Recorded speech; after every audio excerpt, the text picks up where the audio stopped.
The man who helped murder Julius Caesar had been forgiven by him.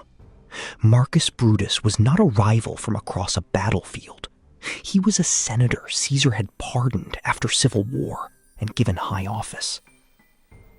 Yet on March 15th of 44 BC, Brutus joined the men who stabbed him. Why? Brutus thought he was stopping a king before Rome lost its freedom. Cassius gave him a way to see murder as duty, and Brutus wanted to believe him. It turned fear into a decision. By 44 BC, Caesar had been made dictator for life. To many Romans, that sounded like the end of the Republic. Rome had expelled its kings centuries earlier, and its senators believed no citizen should stand above the law. Brutus carried that memory personally. His family claimed descent from Lucius Junius Brutus, the man Romans credited with driving out the last king. So Caesar's favor became a burden. He had been spared after fighting against Caesar, promoted, trusted. But every honor Caesar accepted pushed Brutus toward the same question. Was gratitude turning him into an accomplice? His fear was real, but fear only makes a simple answer feel necessary. It does not make it right. Cassius supplied the answer.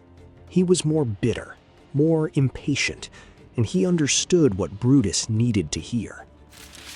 Plutarch, writing later, says messages appeared on Brutus's tribunal, calling him asleep, unworthy of his name, and begging him to act. We cannot prove every note or every whisper. The point is the pressure. Cassius turned Brutus's family story into a demand. If your ancestor removed a king, what are you doing while Caesar takes more power? He made inaction feel shameful. Then, killing Caesar could feel like rescue instead of murder. Once Brutus accepted that story, waiting became harder than violence.